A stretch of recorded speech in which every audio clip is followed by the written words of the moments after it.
Hai, saya Sri Pinta Sundari dari kelas 11 Akuntansi 1 SMK Kartini Batam. Di sini saya akan berpresentasi tentang pencatatan ekuitas. Saya memiliki dua judul. Yang pertama berjudul Laporan Perubahan Ekuitas. Pengertian ekuitas menurut beberapa ahli yaitu yang pertama, menurut standar akuntansi keuangan, ekuitas adalah kekayaan bersih pemerintah yang merupakan selisih antara aset dan kewajiban pemerintah pada tanggal laporan. Yang kedua, menurut standar akuntansi pemerintahan, ekuitas adalah kekayaan bersih pemerintah.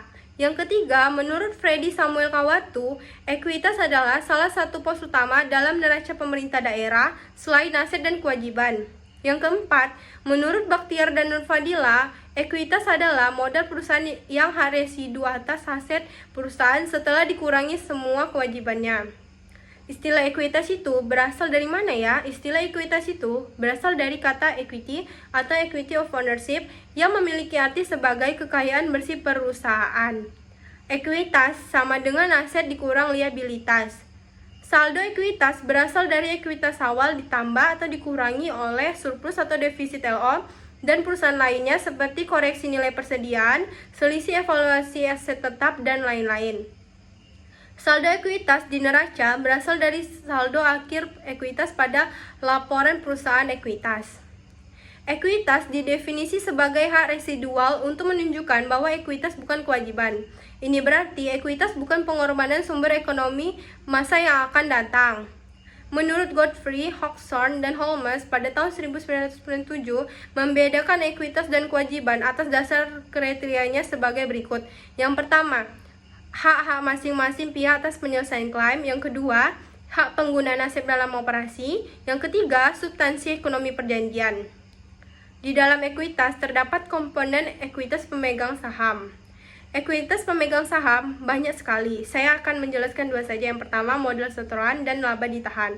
Di dalam modal setoran terdapat modal yuridis dan modal setoran lain. Saya akan membahas modal yuridis, yaitu di dalamnya terdapat penerbitan saham baru, kapitalisasi laba ditahan, dividen saham, konversi obligasi atau saham istimewa.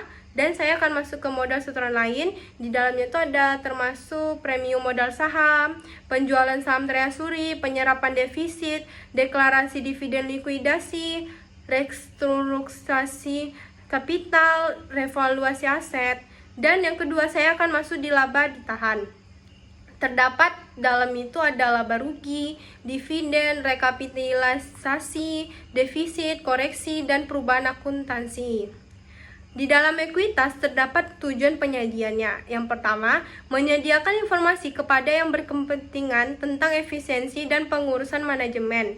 Yang kedua, menyediakan informasi tentang riwayat serta prospek investasi pemilik dan pemegang ekuitas lainnya. Yang ketiga, menyediakan informasi tentang kewajiban yuridis perseroan. Laporan perubahan ekuitas menyajikan beberapa pos-pos. Yang pertama, ekuitas awal, yaitu ekuitas yang berasal dari akhir tahun sebelumnya yang diperoleh dari laporan perubahan ekuitas tahun sebelumnya. Yang kedua, surplus atau defisit LO pada periode bersangkutan atau tahun berjalan. Yang ketiga, koreksi-koreksi yang langsung menambah atau mengurangi ekuitas. Yang keempat, ekuitas akhir yang diperoleh dari hasil penjumlahan antara ekuitas awal ditambah surplus atau defisit LO, periode berjalan, dan koreksi kesalahan. Yang kedua, saya akan masuk ke judul ekuitas SAL. Apa itu ekuitas SAL? SAL merupakan singkatan dari saldo anggaran lebih. Saldo anggaran lebih adalah akumulasi SILEPA, SIKPA, tahun anggaran yang lalu dan tahun anggaran yang bersangkutan setelah ditutup, ditambah atau dikurangi dengan koreksi pembukuan.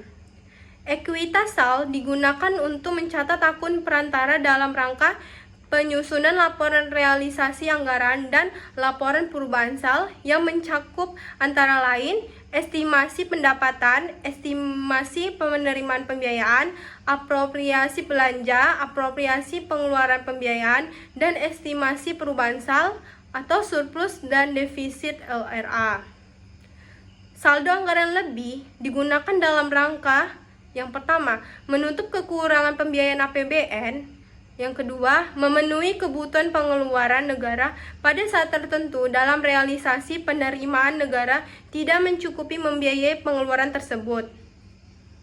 Penggunaan SAL dilaksanakan sesuai undang-undang mengenai anggaran, pendapatan dan belanja negara, dan terlebih dahulu memperhitungkan kebutuhan anggaran sampai dengan akhir tahun anggaran berjalan serta awal tahun anggaran berikutnya. Dana SAL yang digunakan merupakan dana SAL yang disimpan dalam rekening kas. Penggunaan SAL yang dilaksanakan dengan memindah bukukan dana SAL dari rekening kas ke rekening kas SAL ke rekening kas umum negara. Dana SAL yang dipindah bukukan untuk membiayai pengeluaran dikembalikan dari rekening kas umum negara ke rekening kas SAL paling lambat itu minimal 2 bulan setelah tahun anggaran berakhir. Rekening kas SAL adalah rekening Menteri Keuangan selaku bendahara umum negara yang digunakan untuk menampung SAL yang dapat digunakan pada bank sentral. Pada akhir tahun anggaran, dana SAL yang diperoleh berdasarkan disimpan oleh yang pertama, bendahara umum dalam bentuk rekening milik bendahara umum negara. Yang kedua, bendahara pengeluaran dalam bentuk uang persediaan. Yang ketiga, bendahara Satuan Kerja Badan Layanan Umum dalam bentuk rekening kas Badan Layanan Umum dan kas tunai. Yang keempat, bendahara Satuan Kerja Kementerian Negara atau lembaga yang berasal dari hibah langsung. Sekian presentasi dari saya. Maaf jika ada kesalahan. Terima kasih.